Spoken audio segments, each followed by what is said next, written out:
सकाळ सकाळी एक ग्लासभर दूध मारल्याशिवाय आपली काय सुरुवात होत नाही. त्यामुळे कणी सकाळी उठलं कणी पहिला या लागते गोठ्यात आणि गोठ्यात आलं कणी म्हशीची धार काढ लागते बघा. मग एक ग्लासभर कणी सकाळ सकाळी कणी फ्रेश घ्यायचं बघा. गरमागरम असते सकाळी दूध. कवळं दूध एक नंबर खतरनाक लागते. आपल्या बॉडीसाठी पण एक नंबर असते. त्यानंतरनं राधाची धार काढायला बघा. आणि राधाचं प्रेम बघा. राधा कशी कणी मांड्या वगैरे चाटायला आल्या धार काढताना. सुट्टी नाही हो. जनावरांच्यावर प्रेम करा, माणसांच्यावर करू नकोसा. पण जनावरं भारी असतात, जीव लावा. मग तिथनं राधाची धार काढली.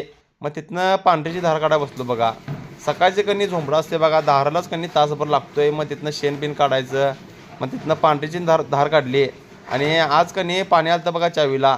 मग तिथनं आलो बघा. इथं कणी या कुंडीत कणी शेण कालवावं लागते. मग शेण त्यानं कालवून घेतलं. आणि आज कणी बकऱ्यासनी कणी वैरण आणा नव्हती.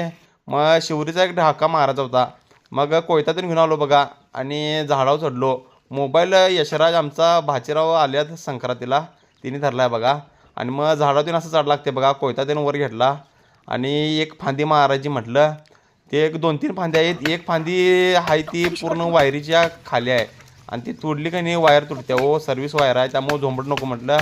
मग ही फांदी तोडली बघा. कसं आहे, सुट्टी नाही. कुठल्या पण झाडावर बिडावर चढायला या पाहिजे बघा. शेतकरी माणसं म्हटल्यानंतर का नाही सगळे या पाहिजे बघा. त्यामुळे सुट्टी नाही, कामं त्यानं करावं लागतात. मग ही ढापका त्यानं मारला. आणि बाकीचं जे किरकोळ होतं की नाही ते त्यानं मारलं.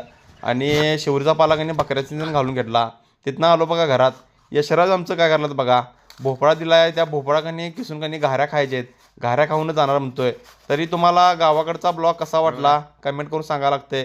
आवडला असेल तर फॉलो करावं लागते, सबस्क्राईब करावं लागते. सप्लाय जय हिंद, जय महाराष्ट्र. भेटूया पुढच्या ब्लॉगमध्ये.